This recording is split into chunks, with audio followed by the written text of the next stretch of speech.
is it? What do you mean it's May? Holy crap! Hello everyone. Welcome to Todd Talk. When Todd Talks, people listen. Hopefully you haven't stopped watching Death Battle the last 6 months. 6 months? Ah! Jokes aside, yes, everyone, we're back! And yes, my hair is still glorious. You're welcome. But, yeah, here we are. Finally, after months and months of waiting, we are here with the premiere preview of Death Battle Season 10. And in this episode, we're talking about Ant-Man versus the Atom. Oh, yeah. So this battle may stink, but it ain't gonna shrink. Actually, it is gonna shrink. And hopefully it won't stink. I mean, it is a premiere, so... Anyway, I really hope y'all are doing alright. I totally have missed you. I've missed doing these previews and reactions, and it feels so good to be back. So, shall we get this party started? Alright. We are starting with, of course, Dr. Henry Pym. Now, yes, we gotta be clear here. Ant-Man and Atom are the technically the original incarnations. Yes, there was a form of Atom before Ray Palmer, but we were talking about Hank Pym and Ray Palmer, who are the ones that most people know for various reasons. Screw you, MCU. So yes, we're talking about Dr. Henry Pym, who at a very young age was a prodigy and was told apparently to not use his imagination to create things, which to those people I say y'all are dicks. Alright? My imagination has fueled my life, and even though it turned out horribly for Hank at times, his imagination would help his. And eventually this led to the creation of the Pym particles, because after being told that his ideas of shrinking items to make them more compact and to help out like cargo businesses was ludicrous, he decided, screw it, I'm just going to do it anyway. And because of that, ladies and gentlemen, he made the Pym particles, which are his, what's a good word for it, proprietary technology. Like seriously, no one but Hank Pym and technically a few others knows how it works, and so don't even try to explain it scientifically. It just does. It's one of those things where it works because it does, right? But long story short, Pym particles affect the body on a subatomic and electrical level, as read by a wiki I perused. And it affects the body so that it can shrink or grow. Well, I'll get to that. But in the shrinking case, as you saw in the Death Battle preview, it actually worked a little too well on accident and actually shrunk him down to the size of an ant. And because of that, ladies and gentlemen, he was able to see the world through brand new eyes and almost get stuck in an anthill. Yay! But he was saved by an ant and was eventually able to get back to his tools so he could grow himself back. But he actually didn't become Ant-Man right then and there, as ironic and as perfectly placed as all that was. He actually destroyed his formula because he didn't think it was going to be good enough, he didn't think it was safe enough, and he didn't want it to fall into the wrong hands. But then after a couple of weeks, because good old Hank can't let something go, he recreated the formula just in time to almost get held hostage, and he had to use the formula to break out, summon ants via his helmet, because of course he had to research how to communicate with ants, because as Michael Douglas likes to say a lot in a certain movie, I like ants. So yes, that was my Michael Douglas impersonation. You're welcome. So eventually he saved himself and his team that was also kidnapped, and eventually became Ant-Man. And through his exploits, he would meet a certain woman named Janet Van Dyne. And they would become Ant-Man and the Wasp. And they would not only become a famous superhero team, but they would become some of the founding members of the Avengers. Yeah, you hear that, MCU? They were founding members of the Avengers. Anyway, I have lots of feelings about why Hank Pym was not used in the MCU like he should have been. They put it on Scott Lang. I'm bitter. I'm very, very bitter. So, as the founding members of the Avengers, they helped save the world countless times, and Hank actually found a way to manipulate his Pym particles to let him grow beyond his normal size, because at first he could only shrink. Like, that was his thing. He's called Ant-Man because he could literally shrink down to the size of an ant, and that was all he could do at first. But then over time, in creative writing, he found out that he could go to like 12 feet, that 100 feet, and typically even hundreds of feet, depending on how, what's a good word here, how much you wanted to push it, okay? But he did have some difficulties with it, and he had to, make things work, because as you grow, you have to, get used to your size and your new body weight, and he found that was actually rather difficult at points. But that's neither here nor there. He figured it out. And that's why he became Giant Man, more times than not, including in one of my favorite arcs that I'll talk about a little bit later.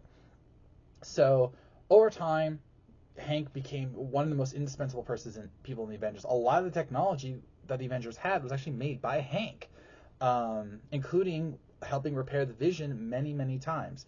But of course, you can't talk about Vision without talking about Ultron. Oh no. Yes, because you see, Hank eventually became a little bit disillusioned with becoming a superhero, and so he goes, hey, what if I create a robot with an advanced AI technology? And hey, what if I use my brain to, serve as the base plate for this potential destructive AI that totally won't kill us 1,000 times over? What could possibly go wrong? Yes, he made Ultron. He, not Tony Stark, screw you, MCU, is that one I'm really bitter about. But yes, he is the creator of Ultron, and we all know how bad that worked out. See Ultron versus Sigma for how deadly Ultron is. But even then, that was not the end of Hank Pym's fall, because due to his own mental insecurities, which was eventually stated to be bipolar disorder, which I think is incredibly progressive, he would do various things that would ruin his reputation in the eyes of the superhero community. He would become a villain known as the Yellow Jacket after getting a new personality forced upon him by one of his own creations. Long story. And then in one of the most infamous battles in comic book history, he slapped Janet Van Dyne.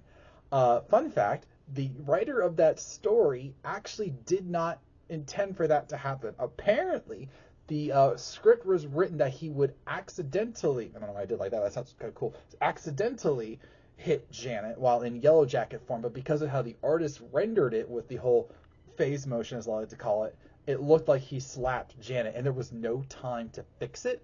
And because of that, Hank Pym was labeled a wife beater, and that has become as synonymous with his character as it is his making of Ultron, which the writer felt deeply terrible about, because he was trying to highlight the mental instability and illness of Hank Pym, but now all everyone can think about was, dude, he didn't hit Janet. Like, screw that guy. It's a thing. Still, eventually he would bounce back more times than not and become one of the leading heroes of the community when he wanted to be. He at times did bow out or let other people wield the suit, including Scott Lang, among others. And of course, Janet would become her own person and hero, thank goodness. And but Hank would find a way to bounce back, including in the legendary Avengers Academy arc, which is, again, one of my favorite comic book arcs. He was the Giant Man once again, and he used as technology to make an infinite mansion and help teach a bunch of kids that were kidnapped by Norman Osborn, long story, to cure their powers that were slowly killing them. Also prevent them from becoming villains, because that was the whole twist of the series, was that the kids would likely become villains if not for him. So, but also around that time, he led his own version of the Avengers known as the Mighty Avengers, and they battled numerous foes, including Norman Osborn at one point, and the Absorbing Man, Titania, and more. They were together during what was it? Okay, it was Dark Reign. Was that one? Oh, Siege. That was it. Siege and Fear Itself. There were a few others, but yeah, he led an Avengers team for a while, despite what everyone thought. And he was actually handpicked by Loki to help be this team. Quite ironic, huh? So he's had his fair shares of ups and downs, lots of ups and downs. But he has more times than not pulled through, except for the time that he was actually fused with Ultron. Yes, they just couldn't figure out a way to, stop Hank Pym from being Hank Pym, so they decided, hey, let's just fuse him with Ultron and make him like the ultimate villain. And he even got an Infinity Stone one time. Yay. I'm not making this up, ladies and gentlemen. So, and now apparently Hank is dead. Maybe. Possibly. It's a bit convoluted. But, yeah.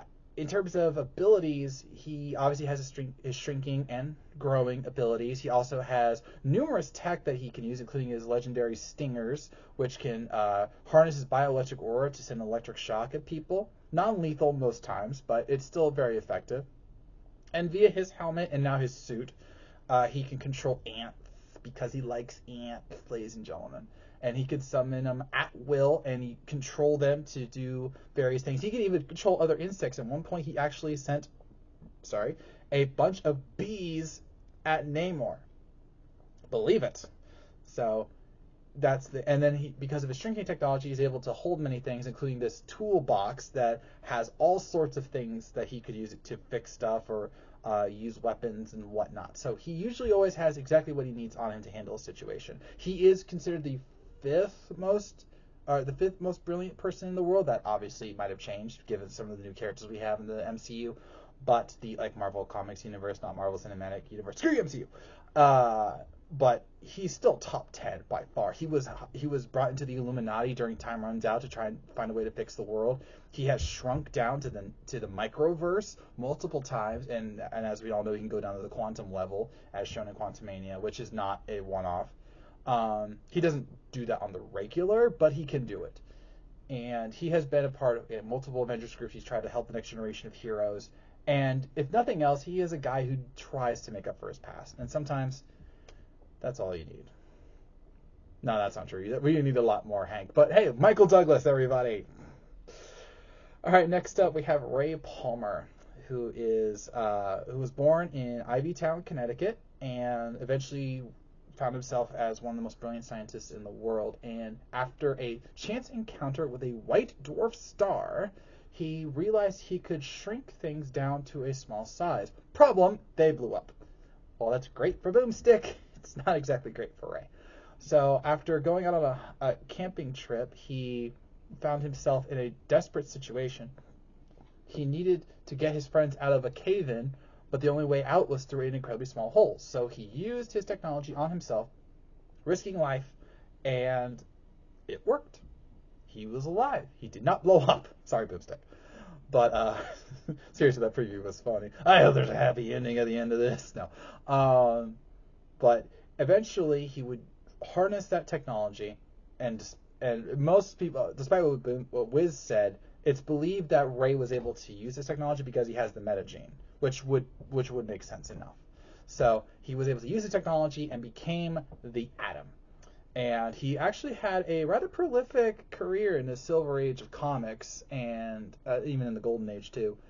But he would mostly do stuff on his own. Like he would help out, people in Connecticut, his home area, and he would actually help out aliens who would come out. And of course, there was the nanoverse that he would shrink down to. He actually once went into a universe that was inside of a jewel.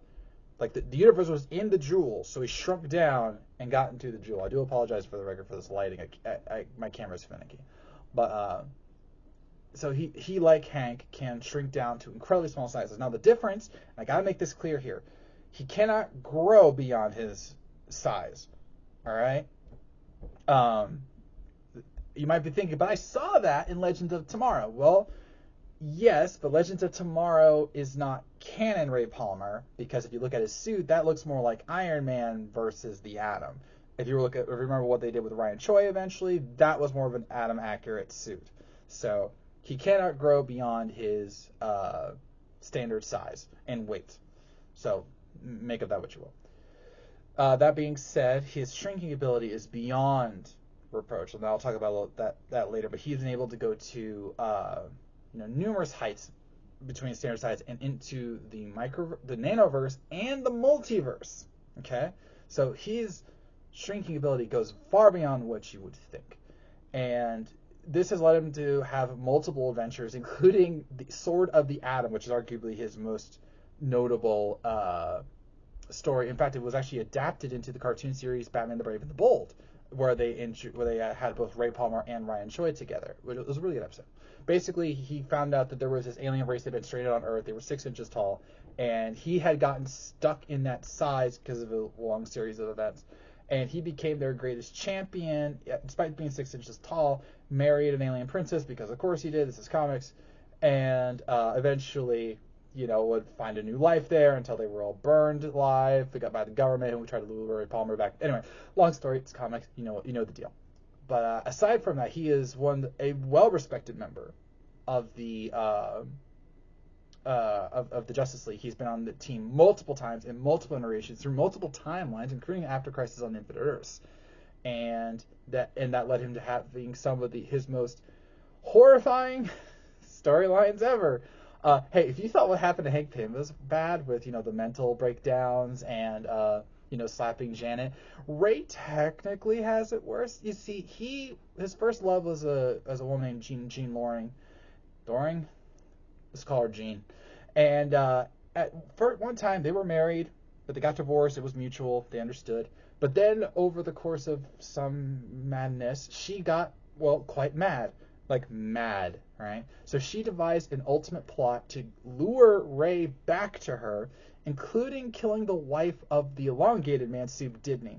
And she did that by shrinking down into her brain and restricting a blood vein or artery, and basically causing her brain to suffocate.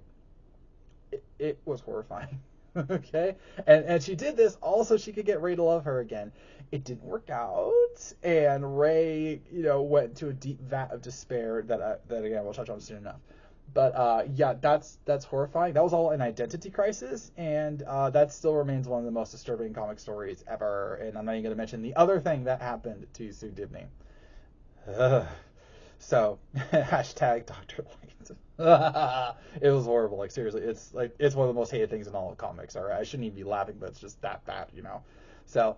But despite that, Ray was able to come back and has served on and off with the Justice League over the years. Now, ironically, unlike Hank Pym, he doesn't technically have a lot of things to do equipment-wise.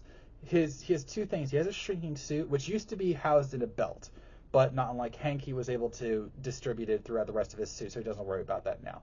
And then he has his sword, which was, again, Sword of the Atom, which he got through the alien species that he resided with. And if you looked at the Death Battle preview, you saw him bringing out said sword. So, but that's all he really needs. I mean, he is the shrinking hero. He is the guy that you call to,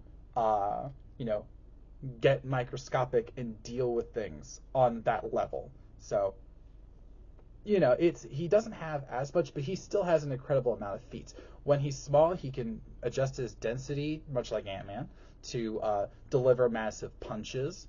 And he can shrink so small that he even could fool people with microscopic sight. One of the feats I found was that Apollo, who is one of the most powerful heroes in the DC universe, he had to fight Apollo, and he actually went into his head and basically shorted out his brain. He didn't kill him, thank God, but he was able to disarm him while Apollo was always saying, "I could see a grain of sand. You cannot hide from me." And then, ah!